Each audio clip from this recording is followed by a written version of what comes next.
Welcome back to the stream today, guys. We're going to be starting off Shadowrun Hong Kong. I'm going to create a new character right now. So we're going to do the normal one. The bonus is to be played after the game. So we're going to launch the normal campaign. We're going to launch it on normal like we did last time. And we're going to just hopefully enjoy the game. I'm going to be a female elf.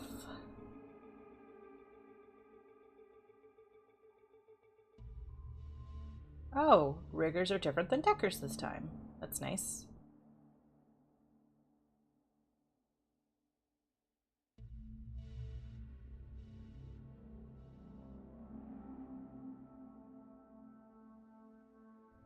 I think we're going to be samurai this time. Let's see what we got here.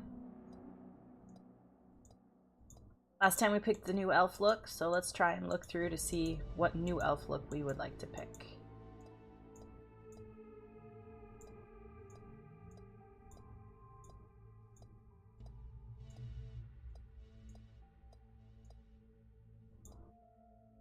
I like that one, and I kind of like this one. This is who we were in the first game.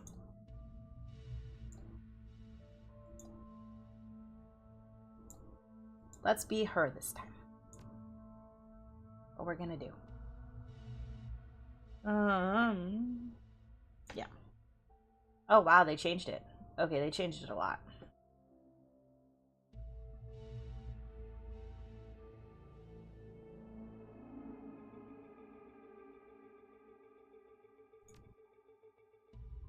Oh wow.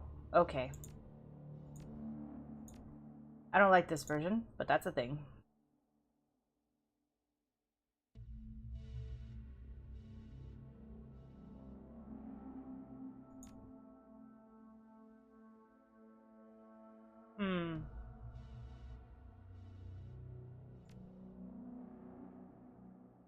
Don't think I care about that.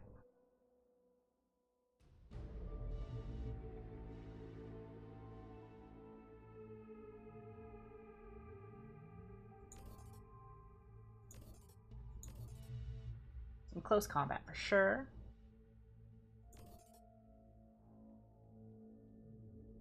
Oh no, I want to revert that one. There we go. We want to do this line here. So we're going to try and be glory. Kind of what we're trying to be here.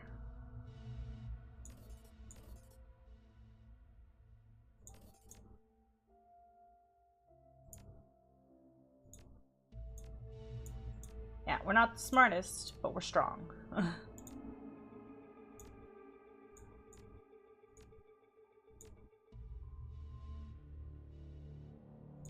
Everyone could use a little bit of that. So we're going to pick some etiquettes.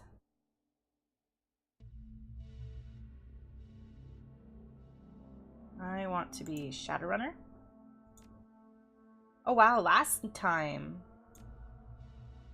you got to pick 3 etiquettes. Oh, that sucks. Let's do academic this time.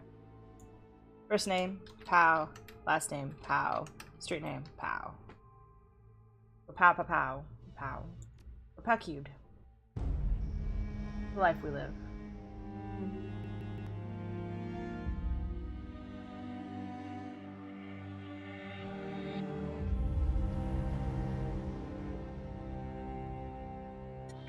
You have one new message.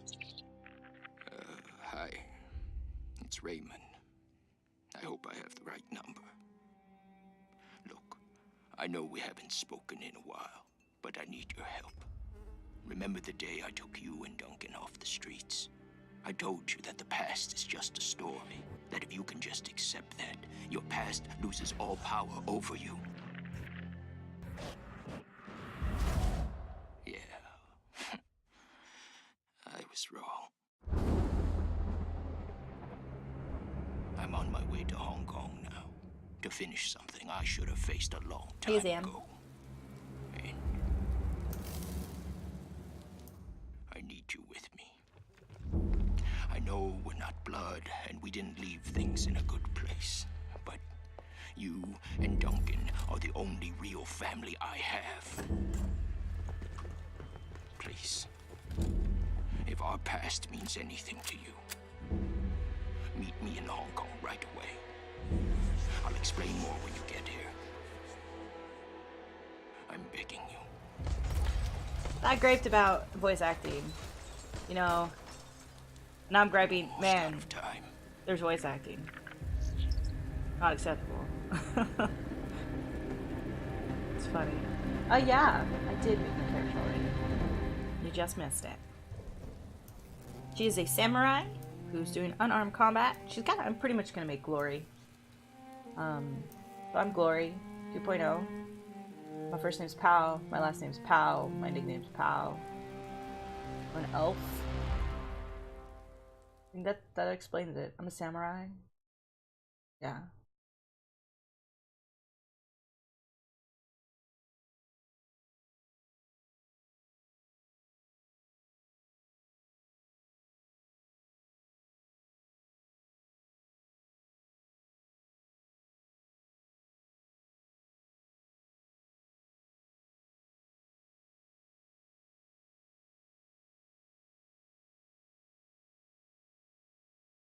We chose academic as our one etiquette, which is so weird choosing one instead of 3. I liked having 3 because then it felt like I could be eclectic. With 1, it feels really restricted.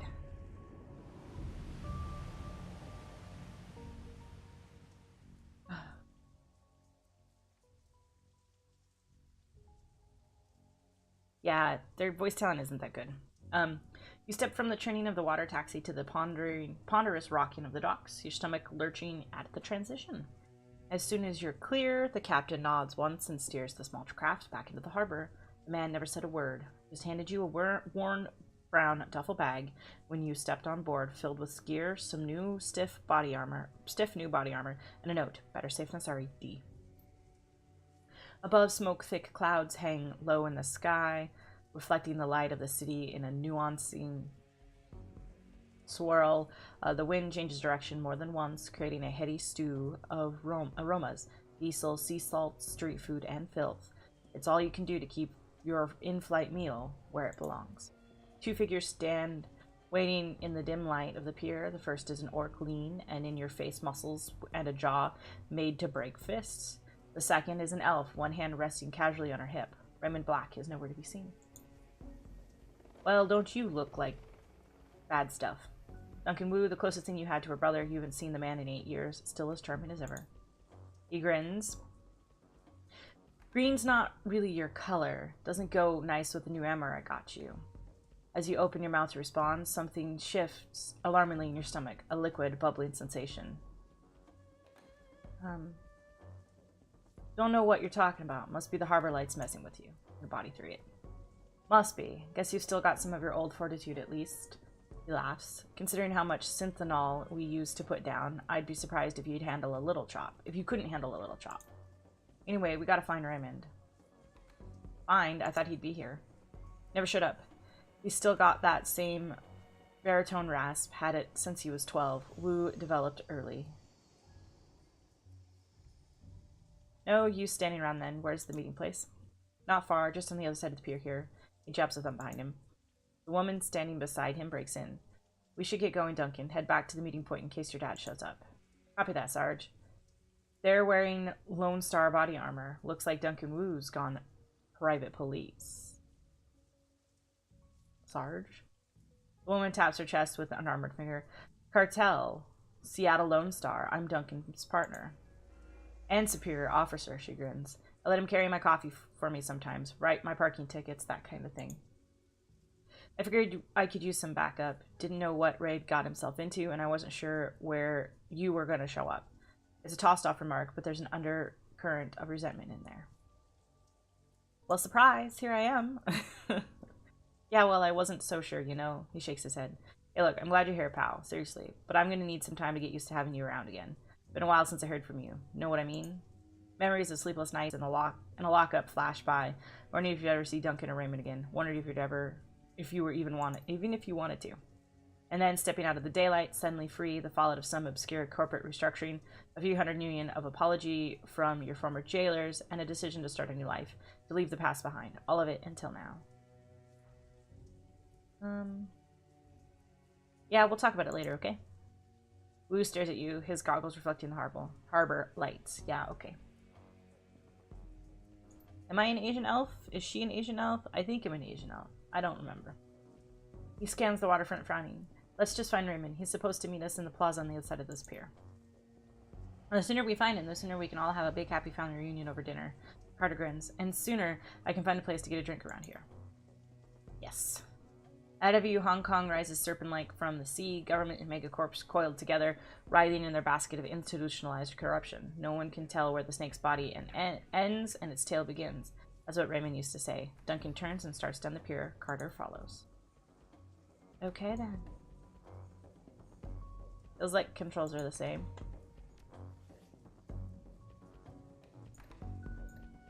The look about... Oh yeah, I am an Asian elf. Yep, so there you go. That's what I look like. I have close combat. And I put 1 point into biotech.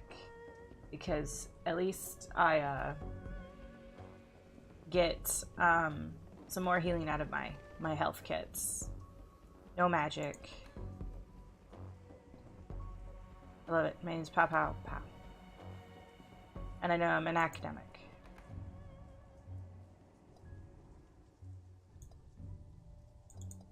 And so she conjures. And he is... Oh, the same as me. That's not great. I didn't want to double down on murderators.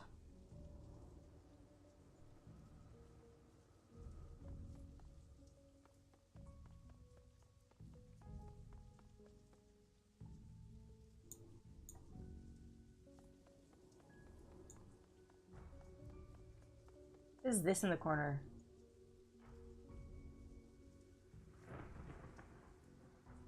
Oh, he's a rifleman? Okay, then that's what we're gonna force him into. I don't want to have, like, 2 close combat dudes.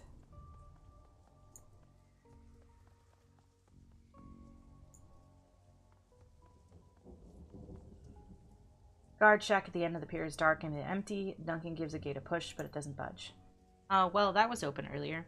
Duncan frowns. Looks pretty solid. Shouldn't there have been someone here to let us out or something? Yeah, smells a little funny, doesn't it? Carter shrugs. Who knows? It's Hong Kong. Not exactly sure how things work around here. Come on, rookie. We can cut through the construction site. I hate it when you call me that. Okay, so they're actually from Seattle. That's a thing. Is it loud enough, the game? It is locked, but the nearby control panel appears accessible. Carter pulls it open with a metallic screech that pierces your skull, sending a new wave of pain down your churning stomach. She examines the control panel for a moment and then throws Wu a backwards glance. Look like there's another way off the docks on the other side of this gate. I think I could bypass the lock. Sure, do it. She fiddles with some wires and the door lock hisses open. Got it, let's go. Bad when the game auto-saves for you. Shouting in Cantonese. More Cantonese, too quick to catch. That's funny. I mean, that's one way I guess you don't have to, excuse me. You don't have to make sure you got the writing right.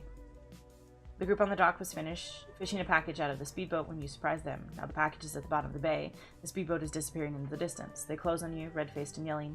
The light of the harbor glints off their weapons as they approach. The leader shouts something in Cantonese, but it's too fast to make out. You're rusty. It's been years since Raymond's house, and the language lessons that wouldn't end. The old man never spoke anything but his native language at home. Wu speaks with authority. His Cantonese is as solid as ever. He'd never let it drop. You guys doing some late-night fishing? The smuggler smiles. Oh yeah, we're fishing for bad things. Wu points at their weapons. You're gonna need some better bait. All you're gonna catch with that is trouble.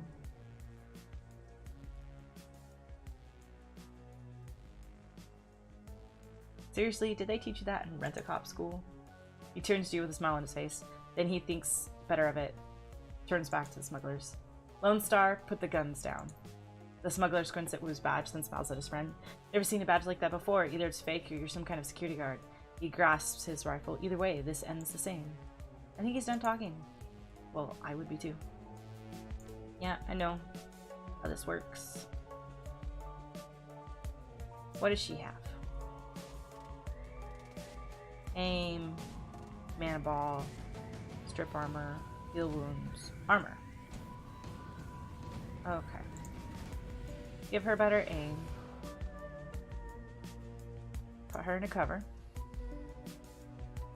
I was gonna come over here, punch him.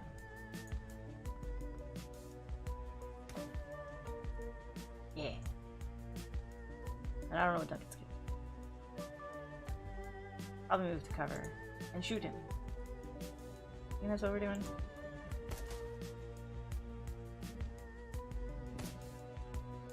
Weird how, like, quiet combat is. It used to be, like, much louder.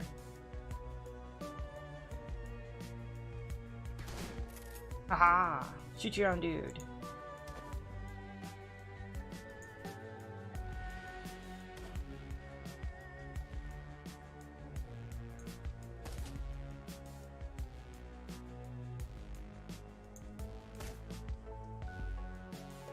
Yeah, that somehow I missed an 89% shot.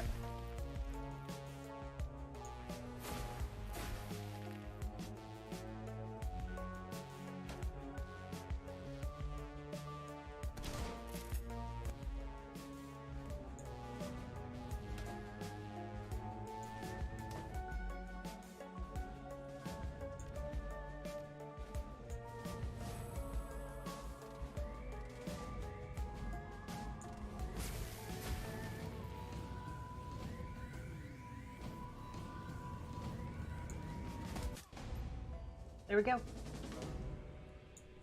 Well, that worked. You think those guys were tried? Not sure. I don't recognize their tattoos. I'm gonna... Not that one. I guess I can't fix that here.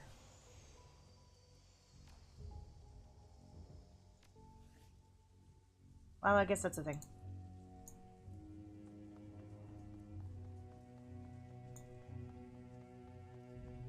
Oh.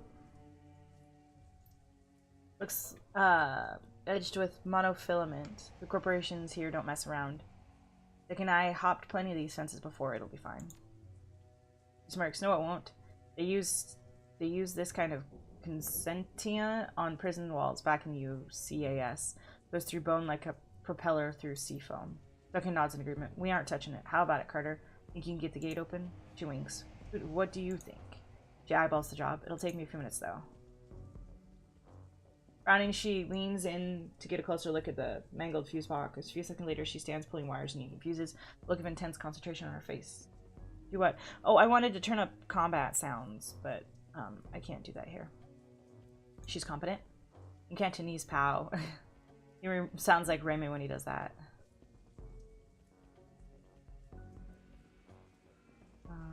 She's competent.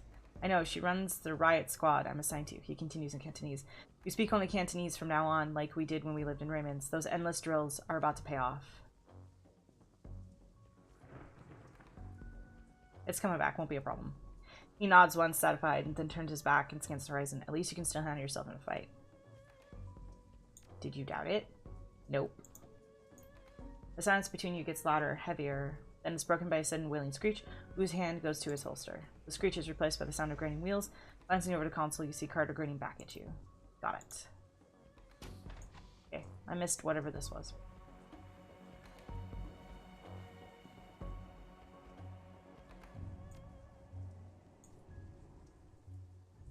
Oh, that's cool. I can actually put it on the people. I love that. Oh, that's great. It's perfect.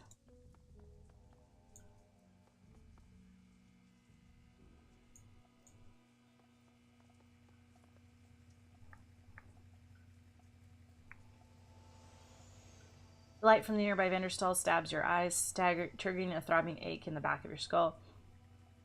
You stop short, squinting as rough voices drift in on the wind. Where's everyone else? Where's the shipment? Haven't seen them yet. We just got here. The voice becomes irritated. Long Way's probably waiting for us so we can haul it out of the boat for him. I've also turned off gore. I have already done that. That's the one thing I do right at the beginning is I hit the options and move the volume down and then turn off gore. The lazy guy, let's get out of here. Let's let him find us. Carter keeps her voice low. Looks like we're on a stroll through Smuggler Central. These gangers don't know we're here. We could probably just split past. Or we could clip them. They're already looking for us. Might be better to take them out now while we're got the element of supplies on our side. While unaware hostiles are on screen, press the unholster button and return to base combat mode.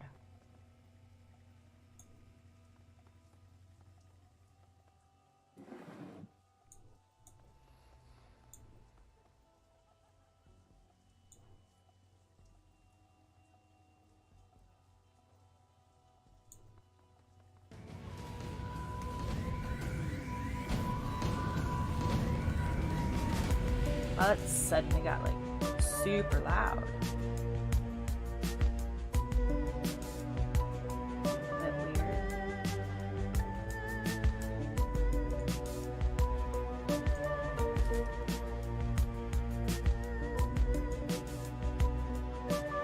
Yeah, out of nowhere an elf woman punches you.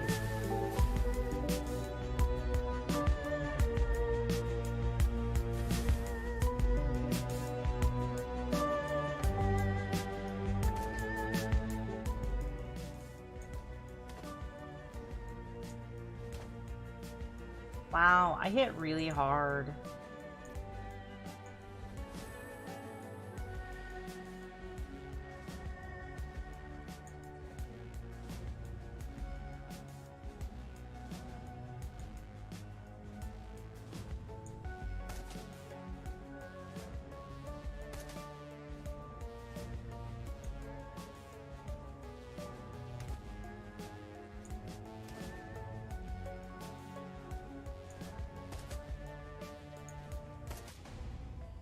Like, feels a lot easier than the first game.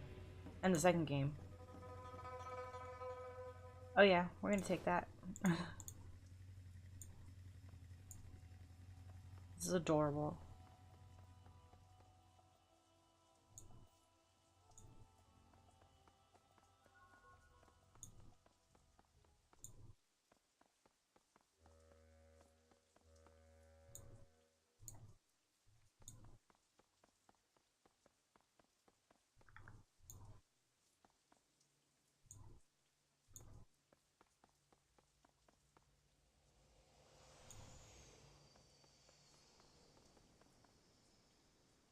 Crossing the street, you can make out, not take out. You can make out 4 shadowy figures loitering in the plaza ahead.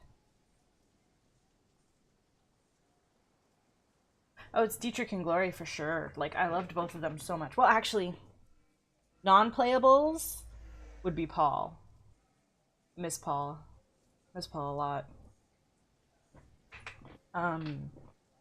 4 shadowy figures loitering in the plaza ahead. Troll, orc, dwarf, elf. 2 men, 2 women. They're different from the smugglers on the docks. Alert, poised, professional. You can see that they've made a token attempt to conceal their weapons. The unspoken message is clear. We're strapped. Mind your manners. Wu stands up tall, takes that amused tone he gets whenever he's standing toe-to-toe with somebody bigger, someone who doesn't know what they're about to go down. Evening, folks. You got permits for those bazookas? The thick troll, pulls his mouth into a comic frown. Permits? Give me a minute. He makes a show of patting his pockets. Nope, I guess not. I must have dropped mine in a dumpster, along with the last idiot who stepped to us. Wu coolly surveys the scene, nods in a friendly fashion. Is that right? Well then. You can almost feel Wu's cop training kick in. It's like watching a drone execute a command routine.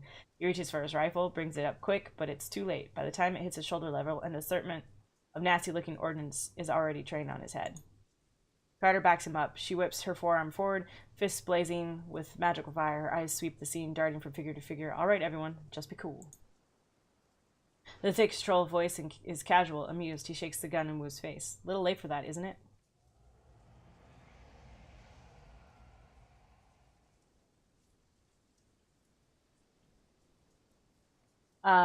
Listen, guys, my stomach's doing somersaults. How about we all put our guns away before someone gets hurt? The thick troll snorts a laugh. That guy looks like he could use an enema. Something we can do for you, officer? Wu's jaw tightens, but his tone stays cool and controlled. I'm looking for an old man, Raymond Black. We were supposed to meet him here. You know him? The troll nods his enormous head. Mm-hmm. Wu's voice gets an edge. You can see the vein in his temple start to pulse. Where is he? Carter sees it too, keeps her voice neutral. Easy, Duncan. The troll maintains amused eye contact, but his weapon stays trained on Wu. That's right. Easy, Duncan. Your friend Raymond never showed. We've been waiting for the better part of an hour. You were going to meet with Raymond? Mm-hmm. So you were his tour guides, right? The troll's yellowish-brown tusks shift into a smile again. Kinda, yeah. The old man hired us to take you all on an excursion. Wu's brow furrows. Hired you? He takes a moment, looks them over. They're an odd assortment. A cyberduck troll, an orc girl with magical fetishes, a dwarf with a cyberduck slung on her back, and a tall elf standing behind them, quietly inscrutable, all with guns trained on Wu. Understanding spreads across Wu's face, his jaw tightens. You're Shadowrunners. The troll nods. Mm-hmm. The Wu's shoulders creep up, his stance tightens. This is BS. Raymond would never hire Shadowrunners. They're criminals. The troll corrects him. Mercenary operatives. The dwarf cuts in, her voice is soft but strong. Criminal mercenary operatives. Yeah, you were right. Your Raymond buddy was associated with a bunch of hardened criminals. The troll tosses Wu a sideways smile while staring down the barrel of his gun. Sorry to burst your bubble, Lone Star. Guess you didn't know the old man as well as you thought, huh? Wu tries to shake it off, but he's struggling to process the information. You can feel the heat coming off of him. The runners sense it too, and they tense up tight. They're keyed on Duncan, and their guns are big. The looks on their faces make it clear. One wrong bead of sweat, and Wu's going down in a red mist cloud. Carter remains completely still. Her voice is level, moderate. She's done this before. Let's all stay focused. No need to get ugly. She speaks quietly to Wu, who listens without turning his focus squarely on the troll. We need to find Raymond. These are the people who can help us do that. What were you hired to do?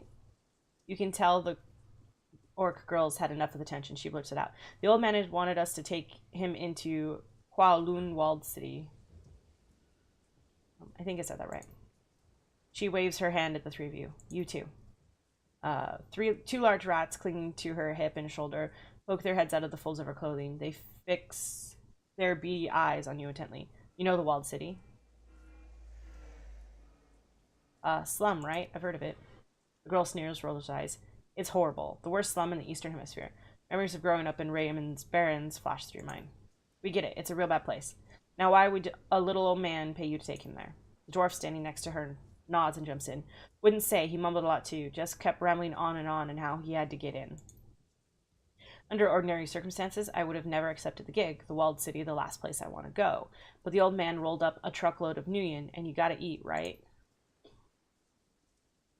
Wu risks a glance at you. His weapon remains trained on the Shadowrunner, but a flicker of uncertainty plays across his face. Let's say we believe you. What now? The troll flashes you a smile with tusks and no warmth. Okay, gang, I'll tell you what. He looks at his team as he slowly starts to lower his weapon. We're all gonna put our guns down.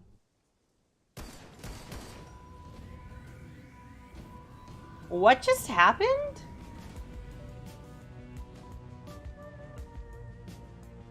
Okay. So Rat Lady's dead, right? And that dude's dead. It wasn't Duncan, was it? Duncan didn't do that, did he? The sound of a high-caliber rifle shot hangs in the air, and the red dots of lasers sweep the area. Carter, the troll, and the silent elf. Oh, no, the silent elf. Oh, the rat lady is right there. Okay. Lie dead in a winding pool of blood, their heads broken open like melons dropped from a 4-story building. Oh my gosh, that was just like... I don't even know what just happened. The orc girl screams from cover. Nightjar, come on, big man, talk to me. Gunshot? No. She turns to the dwarf, her eyes wild with fear. Oh no, this isn't good. A voice blares out from a loudspeaker. This is the police. Lay down your weapons. Put your hands behind your head and come out where we can see you. Duncan, Wu, Pow, come out where we can see you. You have 3 seconds. Duncan crouches behind cover, his gaze locked on Carter's corpse. His voice comes out in a hoarse roar. Stand down! I'm law enforcement Lone Star. Lone Star. He's driven deeper into cover by a hailfire of bullets. The dwarf shakes her head at him. Her voice is flat. Save your breath. They won't listen. Use your eyes. These guys aren't here to make arrests. A sniper shot hits the wall next to her head, jarring her an explosion of plaster. Stay down, Duncan. Are you hurt? Everyone pipe down. Just give me a minute. The rat girl stares at the ground intently, as if listening. Then her brow furrows, her eyes go beady, and her nose wrinkles up. She begins to sway back and forth, her lips moving soundlessly. She snaps out of the trance. Okay, I've got a way out. It's the end of the street. Everyone come with me. Everyone, we don't need the rent-a-cops, Gobbit. We're the only ones. The little orc whips her head towards her friend. Their extra firepower is, I got us an exit, but we've got to get past the heat, and we can't shoot our way out of this on our own. If nothing else, they can soak up a few rounds for us. She turns to you, her pupils pinpricks of intensity. I just can't even believe what just happened. Like, I don't even know what just happened. I seriously don't even know what just happened. Just stick to cover and keep close. There's a door down the street that leads to a back alley. That's our exit point. You fall behind, you get left behind.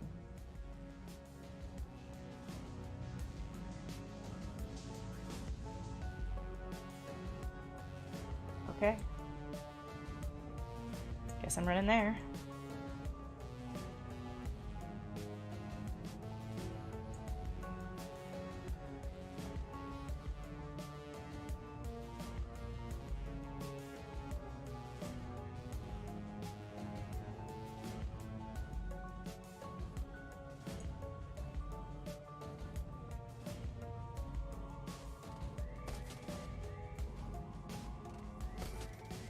Ow, she wasn't supposed to get hit so hard suddenly.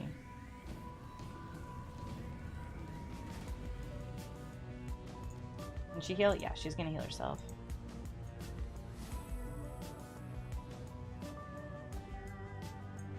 Summon the spirit. Have this monsoon. Move here. Attack this guy.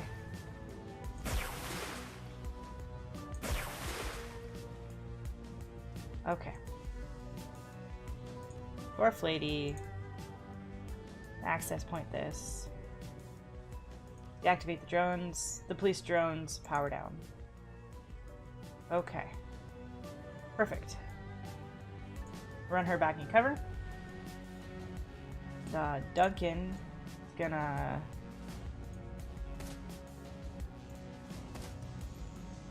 that, and Pow is gonna run here.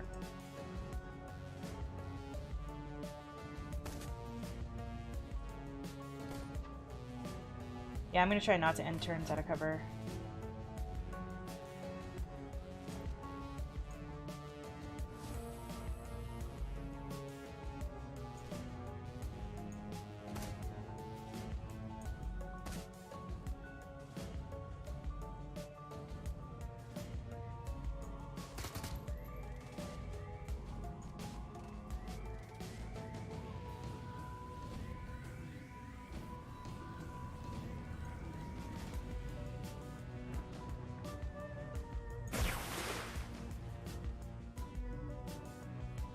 Oh, that was weird.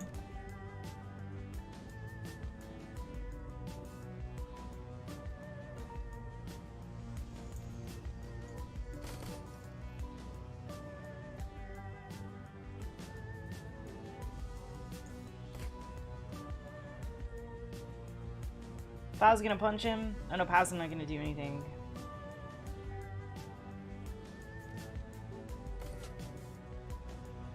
No, she's in cover.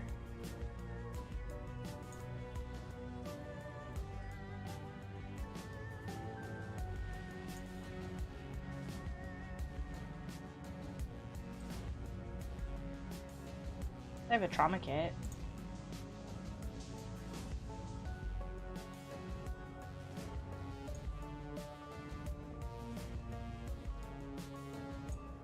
Go punch him once.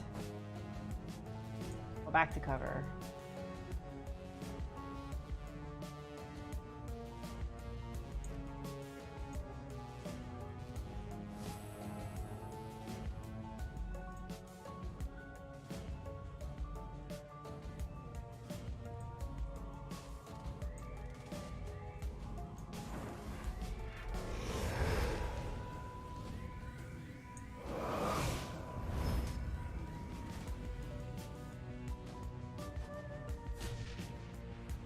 Ow.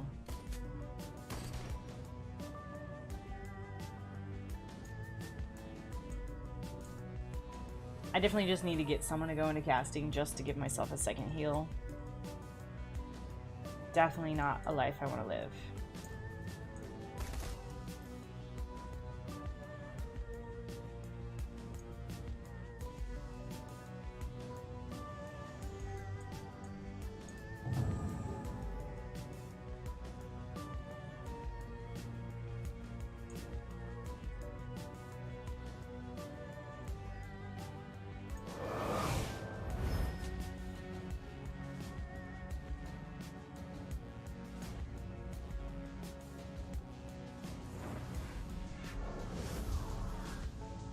Wonderful.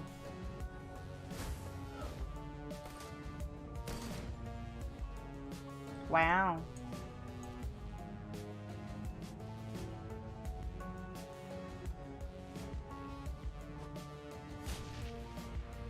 There we go.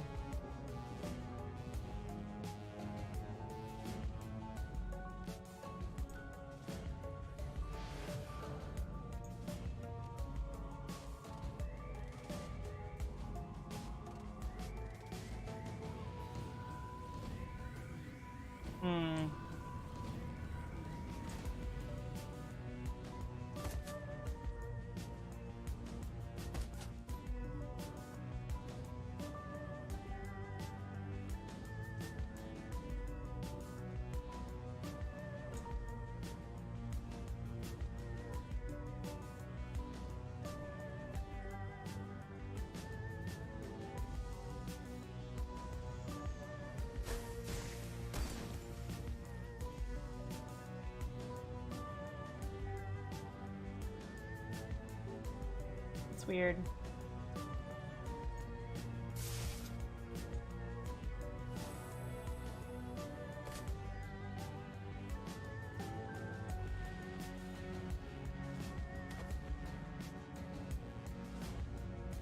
Well, I thought I could punch her to death, but that did not work.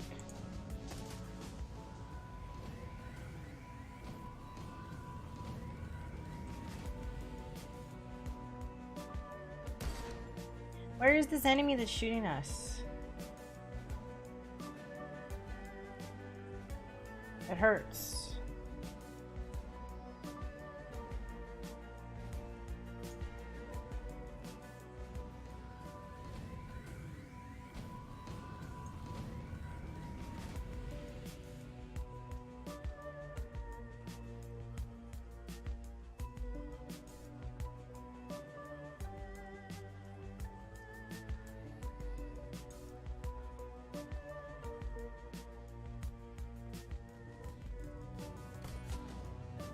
Oh, there's more guys down there.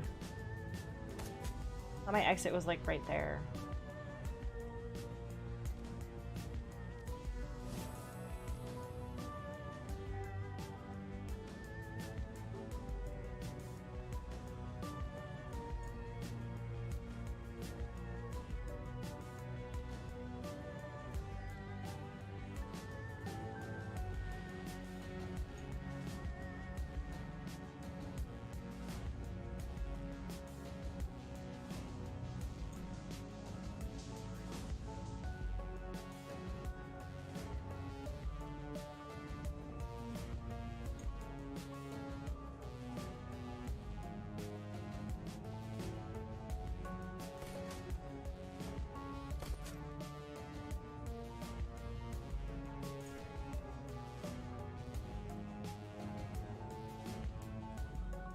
Which is weird because it said she was in cover, so that's why I'm like confused about it.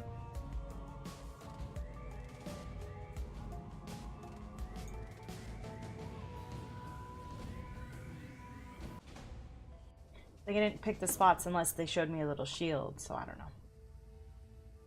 Rat Shaman guides you from the doorway on the street through an eternity of winding alleys, damp sub-basements, and empty buildings. Stumbling through refuse and filth, you make your way into the sewers below the Victoria Harbor. Sorry, give me a second.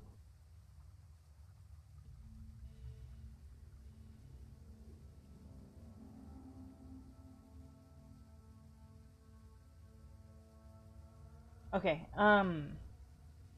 refuse and filth, and you make your way into the sewers below Victoria Harbor. Right. It reeks down here, but it's quiet. Goblet stops, sniffs, and wipes her eyes with the back of her wrist. Her rat squeaks softly in the folds of her clothing. The dwarf watches her silently for a moment, then moves closer and gently takes her hand. In the dim light of the sewer, you can see that they're nearly the same age, no more than 20, 21 tops. Need a rest? The two women exchange a glance. No, we're good. Goblet looks back the way you came. I think we've shaken them. She sniffs the air. Yeah, we're clear. Wu begins pacing, his boots squashing in the sewer water, creating echoes down the tunnel. You can feel the tension coming off him in waves. This is BS. I'm done messing around in alleys and sewers. I'm done running from cops. He pokes a thumb at the chest and spits his anger forth in a raspy owl. I am a cop. We noticed. There's a Lone Star Sergeant dead back there. She was... He starts to choke up. He struggles against it, fighting to maintain control, but he needs a minute to recover. He finally manages to pull together, but he's raw. When he speaks again, his voice is seething and hoarse. I don't know what's going on with the Hong Kong cops, but I'm calling in some Lone Star backup from home. I'm gonna get some of my own people down here. Then we're gonna find Raymond and figure out what's going on. Little Orc shrugs. What do you say, big guy? You have fun with that. She looks over at her friend. They both nod. Izzy and I are out of here. Best of luck finding your friend. He's not a friend, he's our foster father. She looks straight at you. Her tone is flat. And he's probably a dead man. Sorry, it's the truth. Wu isn't listening. You can see on his face that he's already written the Orc girl off. He pulls his security PDA from its holster on his left leg, raises it, and starts tapping the buttons with a meaty finger. The Lone Star logo on the back of the device looks shiny and official. He stops, confused, and then taps it harder again. The red, flashing image on the PDA reflects in his goggles. What? I'm locked out of the network? He looks at you. My law enforcement status has been revoked. He goes back to the screen. I don't believe it. This is saying that there's an APB out on us, pal. You and me both. Every cop in Hong Kong is after us now. He grits his teeth. You're right, they will be. He glares at the wall, storm raging across his face. His hand clenches into a fist around his PDA. This keeps getting worse. He leans forward as if to punch the wall, his knuckles rapping against it softly, a pantomime of barely constricted rage. Suddenly, he turns and slings his PDA at the far wall. It hits hard, bounces back, and clatters to the ground at his feet. He looks down at it, spent. The orc mouths an okay to herself, eyebrows raised. And on that note, I think it's time for us to say goodbye. Come on, Isabel, let's... She's cut off by a sudden smashing noise as her friend Boots comes crashing down on the PDA at Wu's feet. The dwarf looks down at her work, unsatisfied, and brings her boot down again and again until there's nothing left but a snarl of plastic hosting, broken glass, and circuit board. She looks at Wu, her chest heaving at the points of the pile of scrap she's created. Police issue, they can trace you through that. She turns to you. Hand out. Yours too, it's on the network. I'm gonna smash it myself. You crush the PDA shards under your foot while Isabel looks on blankly. Good. She looks over at Goblet, sighs, and then reaches into her jacket, pulling out 2 new PDAs. She hands them over to you and Duncan. Burners, I suppose it's the least we can do after you helped us back there. Got any snacks in there? I'm getting a bit peckish. Isabel isn't listening. She is staring open-mouthed at her own PDA, its blue glow illuminating her horrified expression. Oh, but we gotta go right now. Isabel's voice is monotone but empathetic. She holds her PDA to show her friends. They're after us, too. Her screen displays a local newscast. Your own face stares back at you from the upper left corner of the screen. And in breaking news, just under an hour ago, Hong Kong port authorities were involved in a firefight with members of a terrorist cell linked to mainland city of Henan. The battle left 3 terrorists dead, along with an unconfirmed number of Hong Kong police officers. Your image winks out, replaced by a scowling image of Duncan Wu, a mugshot from long ago, but for Raymond.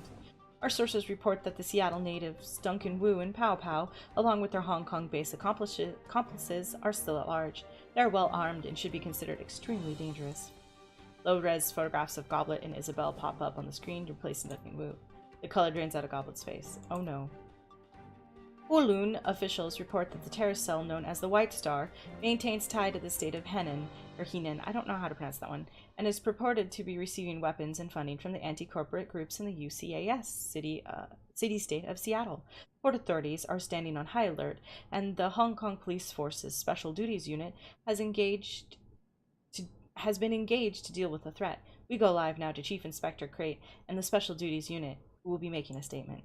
Behind the newscaster, a video window displays the location of your firefight in Victoria Harbor. The camera pans to Chief Inspector Crate. She is armored by a swarm of news reporters. Surrounded by a swarm of news reporters, but appears unfazed by the tension. She speaks with supreme confidence. We have yet to ascertain the motive for tonight's attack, but it was clearly a well-planned and coordinated effect. Crate sounds smooth, more like a corporate mouthpiece than a cop.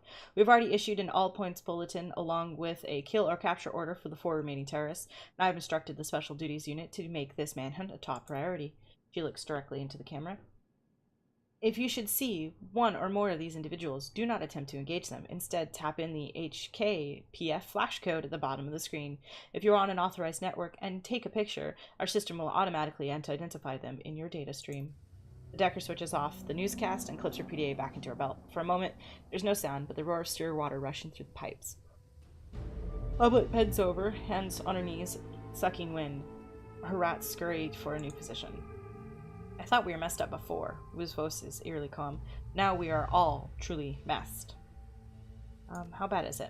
Really bad, pal. He begins stalking back and forth, a panther in a cage. They've labeled us terrorists, and there's an APB out on us. I've heard this kind of announcement before. I know what comes with it. It doesn't matter if we have nothing to do with whatever city-state.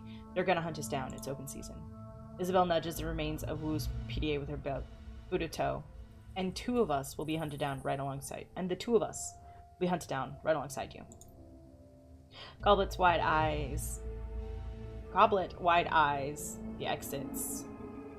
Tight as a spring. You can hear shallow panting as she leans towards one, then the other. We gotta go deep. Hit the mainland for a while until we'll figure this out. Find a hole to crawl into. Goblet looks at Isabel, wipes her mouth, and points at you and Duncan. We've got to get them off the grid too. Way off. Dwarf looks down at Duncan. Dwarf looks up at Duncan, and her large eyes narrow. Hey, Lone Star, you've got a security license, right? That means you've got a SIN, too. He brows. Of course I have a SIN. We'll be able to get paid otherwise. Only criminals in lowlife go sinless. She runs her hands along her cyberdeck, thinking. That means you can be traced, both of you. You get spotted by a drone or security camera, get ID'd by a retinal scanner, or try to use your cred sticks or passports, and the HKPF will know just where to find you.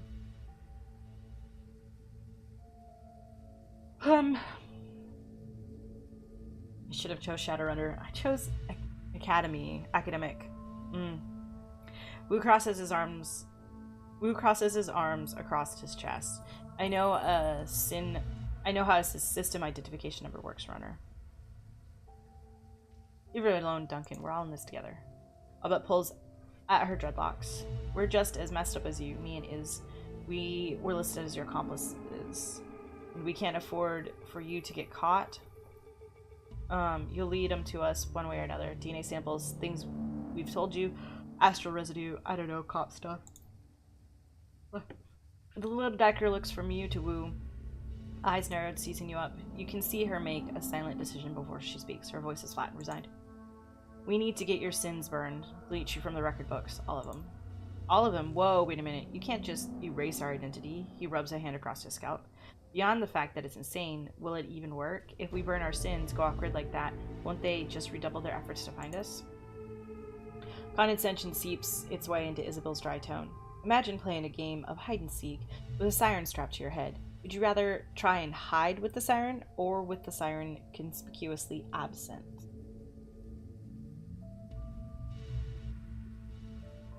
Let's just get on with it. What do we have to do? Her voice drops. We gotta ask for help. There's only one person we know. I'm sorry. There's only one person we know who's the kind of pull it takes to burn us in and hide us from the cops. Kindly Chang. Let me guess. This guy is some sort of underworld person. Like a walnut. She's what's known as a straw sandal, kind of middle manager of the Yellow Lotus Syndicate. They're a triad. Kindly Chang controls all the illegal activity in our neighborhood, smuggling, bootlegging, counterfeiting. Sounds like my kind of scum. She leans in, serious as death. This is no joke. Kindly Chang controls a good-sized portion of Ulun's underworld. She is soldiers' researches, she's smart, and she is not to be underestimated. Isabel's voice is low and flat. Taking favors from a woman like Kindly Chang is a good way to get yourself into indentured servitude. You don't want to owe favors to a woman like that. Her eyes get big, round. Ideally, you don't want to deal with her at all. That was Nightjar's job. Nightjar's job? You mean you work with her? What did we just tell you? She's got her fingers in everything, including brokering Shadowruns for the corpse. Kenli Cheng is our fixer. Albert tries to make her voice light, confident. Just stay on her good side and you'll have nothing to worry about. Now let's get this done before one of you trips the APB and brings all hell down upon us.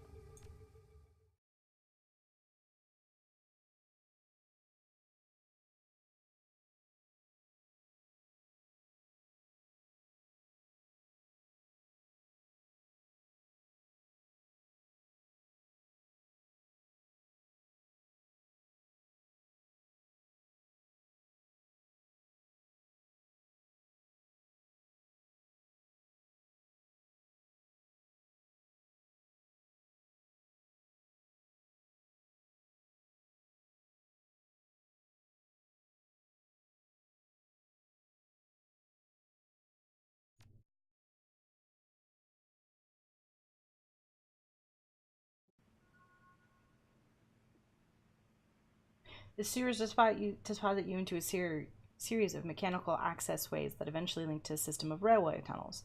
Robert leads you through 5 or 6 magnetically sealed doors and across several sets of electrified tracks until she indicates you've reached your destination. She holds up a hand, indicating the surrounding platform. This is the MTR station of Heoi. Once you go up those stairs, you'll be in our neighborhood. Kindly Chang runs her operations out of the mahjong parlor called Swift Winds.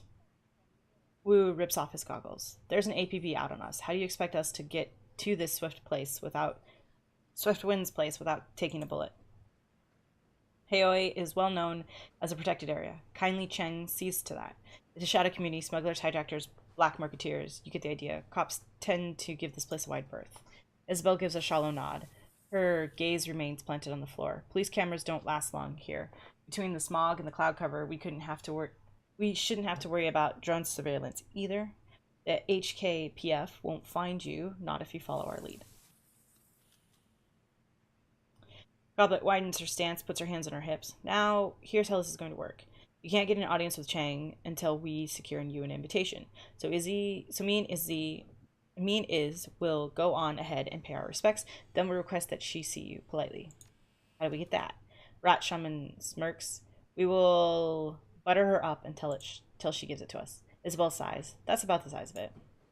Goblet holds a hand. One more thing. Kindly Chang is a dangerous woman. She may seem friendly, but don't let your guard drop. Whatever you do, do not disrespect her. Okay. She drops her hand, nods to the 3 of you. That's it. We'll go ahead and smooth away, and just give us a few minutes head start, and don't talk to anyone. Why don't we just go with you? Because no one knows you here, and outsiders aren't welcome in Heoi. Goblet eyes Wu up and down. Plus, your friend here radiates cop. Cops are even less welcome than outsiders. Then she looks your way. And you're not exactly ordinary either, are you? I think I have a certain flair. She smiles for the first time. Yeah, that's what I'm talking about. If people see us strolling through town together with no prior explanation, we might not make it to the mahjong parlor at all. Okay. Thanks for the help.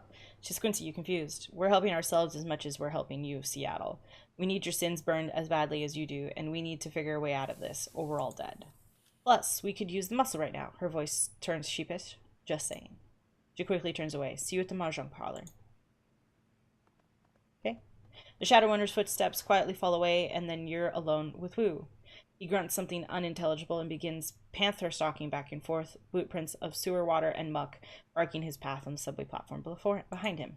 Minutes pass, and Wu stops his pacing and runs both hands over his face, groaning a sound of anxiety and disgust. It dissipates as he stands there silently, his hands covering his face and his shoulders shaking with emotion. Then he begins to laugh. It's a laugh that comes from deep down, from a place where fear and frustration and impotence swirl. But the barrier holds. Wu focuses, take control of his breathing, and his laughter begins to slow. He becomes himself again. Oh man, Pow. After an aftershock of laughter shudders through him. Are you kidding me? What are we doing here? How did we get into this? And he drops his hands, turns to you, shaking his head in disbelief. I think I'm going to lose it. Go ahead, we're alone. Wu walks to the wall of the subway station slightly. He stands there for a moment, lost in thought. Then his fists explode in the flurry of punches. He hits the wall hard, sending plaster crumbling to the floor at his feet. Then the orc breathes heavily for a moment, heads down, hands on hips, spent. Carter is dead, pal. They ended her. He puts a hand to his forehead. I don't know what I'm going to do now. Sounds like she was more than just a partner. He turns to you with a blank face. More than just a partner, of course she was. And then he gets it, and his hackles raise. She was my training officer, you idiot, my mentor. Idiot. Wu waves off with a gnarled hand. Carter was my partner, she was my back. Do you get how important that is? What it means to lose that? When you're out there on the streets facing down a food riot, you need to know someone's looking out for you, that you're standing next to someone you can depend on. That was Carter. His shoulders slump and he exhales heavily. And she was like my compass or my anchor or something like that. She kept me, I don't know, sane? You're sane, Duncan. This is just shocking grief. Yeah, I suppose so. He steps back, sucking in a deep breath. Whatever. Whatever she was, I'm throwing her down the memory hole. You know why? He snarls and spits. Because it doesn't matter now. Because we're gonna burn our sins, pal. Do you know what that means? The moment we do that, we're dead. To all the world, we're dead. We're wiped clean.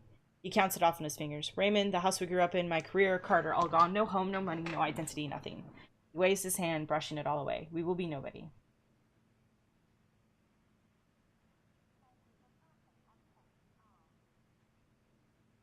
We're just street kids, Duncan. We're used to being nobody. Just chill. Chill? Who are you to tell me to chill after what just happened? And you aren't losing what I'm about to lose either. Our paths went in different directions a long time ago. Wu's neck cranes forward, his lower jaw thrust out ahead of him. You left me behind. You left me behind. You left me behind. Memories flash bright. Suddenly you're back 8 years ago on the streets outside of Raymond's house. Just you and Wu, the middle of the night. Oh, man. Okay, flashback.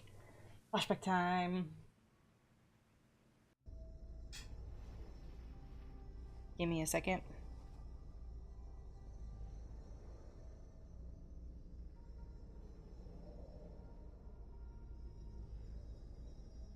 Okay. You can't just leave like this, pal. What are you going to say to Raymond? You know how he is. I got something to attend to, Duncan, and it can't wait. That's what you keep saying, but you won't tell me what's going on. What's so important that you have to run out now, in the middle of the night, even without telling Raymond why? He's distraught. You can see it on his face, hear it in his voice. He used to be lost without you.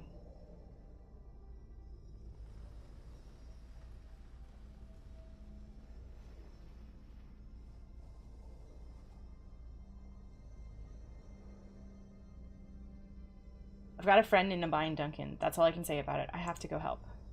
His eyes widen. I thought I knew all your friends. He shakes his head. I don't like this, pal. It sounds like the kind of stuff we said we'd leave behind. Look, whatever's going on, I can tell you one thing. Raymond will not approve.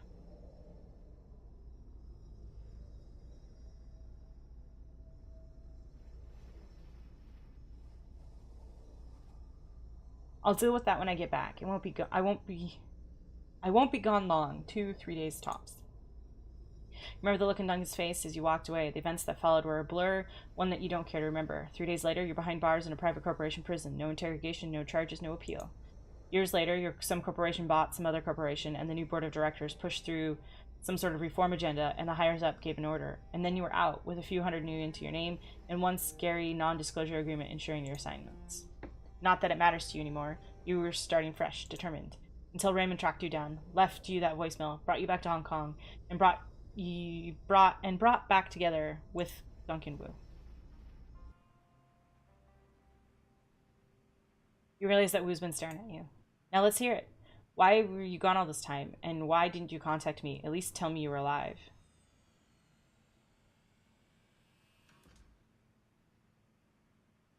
I wanted to, Duncan, but I was locked up tight. Corporate black site, no communication. No way. He squints at you, lie detector mode.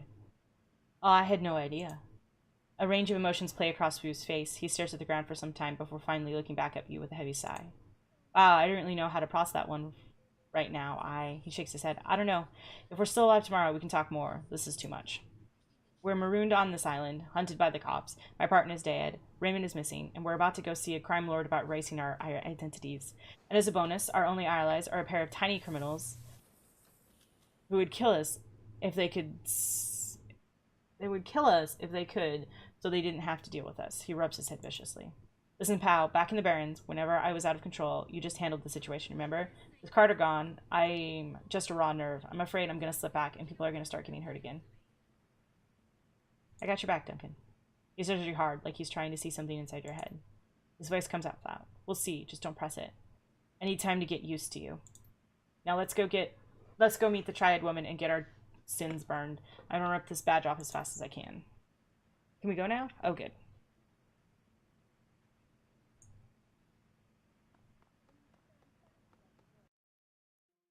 Now the game is like suddenly quiet. It's a bit weird. Not supposed to talk to anybody, and we're supposed to go directly to where we're supposed to. A makeshift city launched by Kaitak Riverfront. Oh, and it just cut that off. No, we're not going to use the intercom. We're going to go to the mahjong place, and then we're going to come back. Because orders are orders.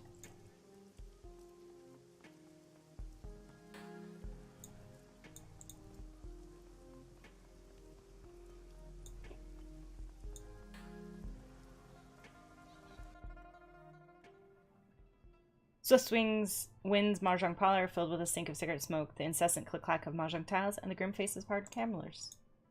That's the life we're gonna live. Come in, we have a lot to talk about. Oh no.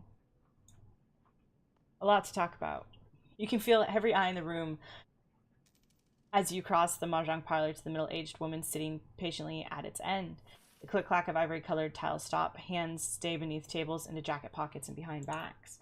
The woman has the face of a prison guard and the demeanor of an inmate. Her salt and pepper hair is pulled into a iron-hard bun, and beneath it, two shiny black eyes offer nothing, buttons sewn onto a doll.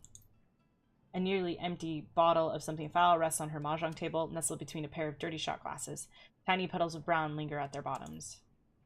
Goblet and Isabel stand on the other side of the table. Oh, they're over here. Okay. Heads lowered, shoulders slumped, hands clasped. They risk a frightened glance at you as you approach. Kindly Cheng's voice is nasal and rusty mean. My little pair here told me all about what happened on the docks. She dips a pinky into a shot glass and brings it to her mouth, removes it with a sharp smack. How two of my best runners had their heads put out. How you need protection, and how you need to get your identities wiped before you get your heads put out too. Potentially leading the heat to my front door, placing me and everyone in this employ in danger. She fingers the rim of her glass. So wise, so very, very wise. Young shaman's eyes never leave the floor. We're sorry, Auntie, we thought. Her eyes flash. You mustn't speak until you're spoken to, Goblet dear. The smile turns mean. And since you're the one short hair away from being dumped into the river chained to Isabel's corpse, I suggest you let your new friends here do the talking for a while. Does that make sense to you, dear? Her voice is back, sweet, nasal, and grinding. Dark circles ring Goblet's armpits. Yes, Auntie. Cheng inclines her head gently. Very good. You learned so quickly.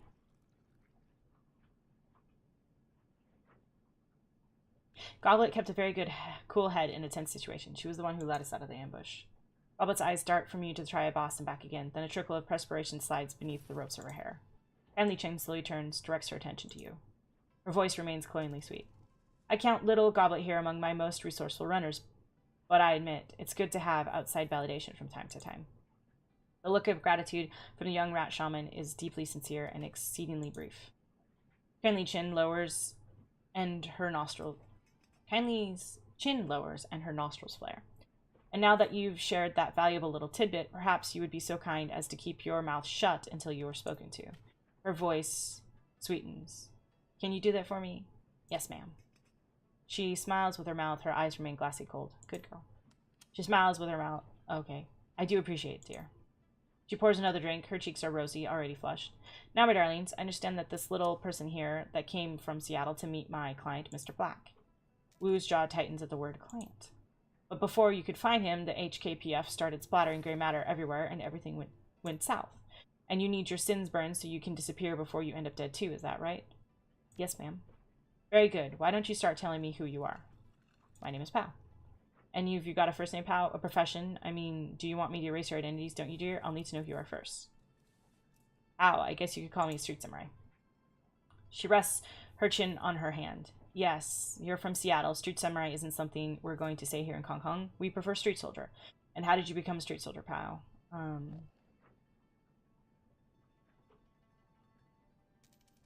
Picked it up young, and I've been in the cooler for a few. Wu's brow furrows, and he shakes his head. Still can't believe it. Kenli Chin whips her head towards Wu, a nasty retort already on her lips, but then she stops, sticks out her lower lip as she seizes him up. She turns to her lieutenant standing behind her, nodding her approval. Looks like the gun show is in town. What's your name, gun show? Wu. I love that. Wu's focus remains straight ahead. Duncan Wu. I'm a cop, Lone Star. I hear that there were some fresh corpses found on the docks tonight. Smugglers, I believe. Didn't sound like the Hong Kong police when I heard about it. You doing that, Duncan Wu? Wu's eyes remain fixed on the spot on the wall behind her. He smolders. I identified myself as Lone Star, but they wouldn't stand down. They had weapons. It was self-defense. She puckers her lips at him, her voice sing-song. I don't care, sweetie. They weren't my people. But now I know you're a life-taker, Mr. Gunshow. You and your friend here. She begins arranging mahjong tiles on the table in front of her. But now I'm curious. Why are you meeting Raymond Black on the docks tonight? He's our foster father. That makes her pause. Cheng lifts her bottle of swill and eyes the label connecting the dots of her own head. Interesting.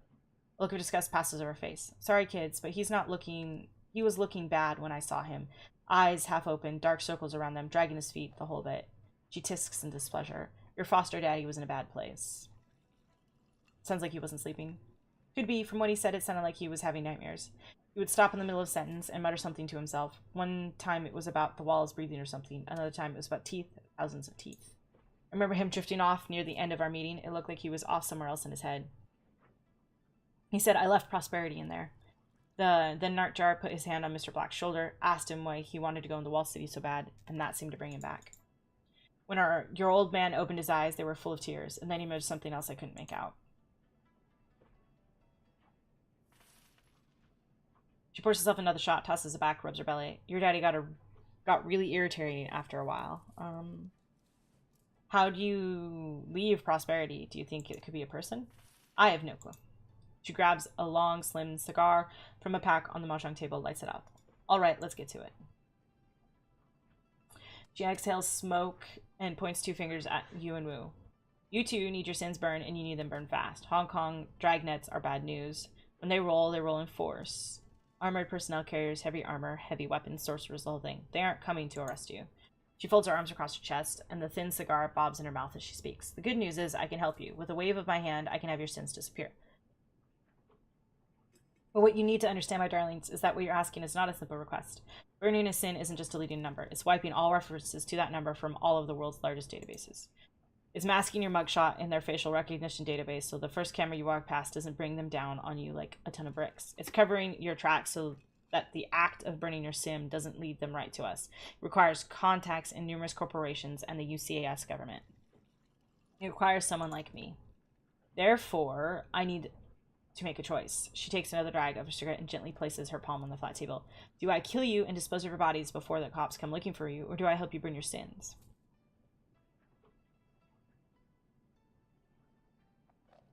From what I've read about the Triads, your first priority should be your reputation. 2 of your people were just killed. It's a loss of face. Cheng rests her chin on her hand again and smiles at you coldly. So clever, so clever. Her chin stays on her hand, but her eyes look past you, surveying the Yellow Lotus soldiers in the room. Yes, I have been placed in a delicate situation, haven't I? Regardless, that's the situation whether you're alive or you're dead. She stares at you for a long moment, chin still on hand thinking. Taps her ash on the floor without taking her eyes off you. A low, reluctant growl rumbles somewhere deep in her throat. You'll live. You're clever, and I like that. I'll put your sins to the torch. However, I need to call in several valuable favors within my network to do it, and those favors do not come cheap. You will owe me. Can't say I'm surprised.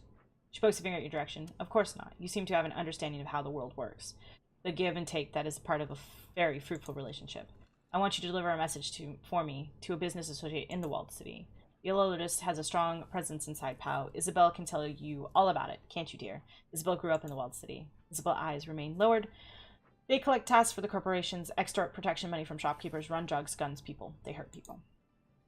We do those things, yes, but to be fair, we also operate the walled city black market. We may not be alive today if it weren't for the lifetime that we provided. It's weird how the background noise is really quiet. She clams up tight. Jang picks up the mahjong tile and turns it with her fingers. This is Red Pole, a sort of enforcer, yes? On the inside, his name is Strangler Bao. Bao is a strong man, a good soldier, but he has forgotten his place. I need you to remind them. How are we supposed to do that? She tosses you a memory stick. This is a message for Bao. You will deliver it to him in my name and then return to me. Remember that Bao's men are my men. By right, they should be serving me. I would prefer it if you did this quietly, without killing them. I have no use for dead soldiers. She turns to Goblet and Isabel, or Gobbet.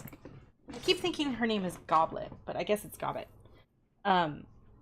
One of you will go with these two Westerners to this walled city, help them locate Bao, and show them the ropes. The other will remain here with me. I have several menial integrating tasks that need doing around the establishment. No matter who goes and who stays, you'll both pay for bringing an APB to my doorstep. Yes, Auntie. Yes, Auntie. Now, I'm going to find out who ordered the hit on Nightjar and do some dentistry on him with power tools. She closes her eyes and smiles with pleasure. That boy is my favorite. He sang to me sometimes. She opens her eyes again and sneers. That other one, I don't care about. Got shot, was horrible. She turns away and waves you off with the back of her hand. That'll be all, my darlings. Return to me when you're done. Deal. We turns to leave. Well, we're still alive. That's something. Sweet.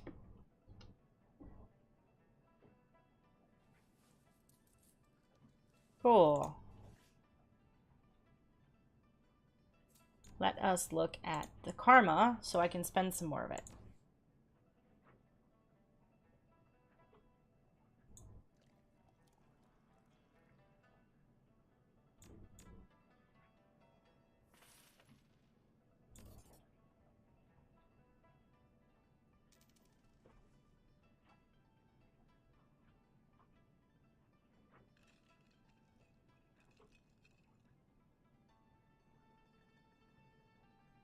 We're gonna actually go up here and unlock some cyber tech.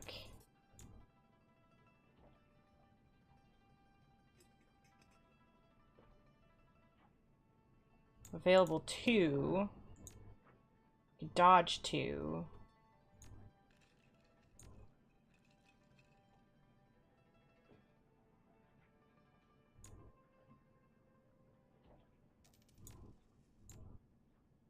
Get biotech 2.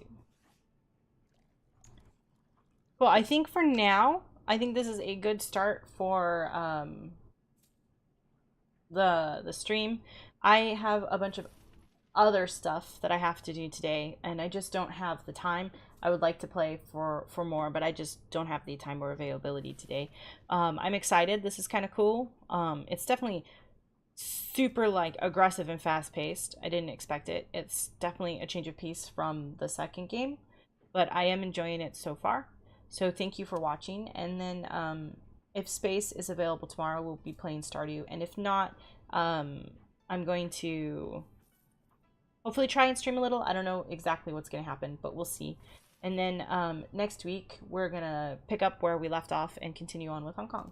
So thank you so much for joining me, and I hope to see you guys tomorrow, hopefully, and if not, next week with some more Shadowrun.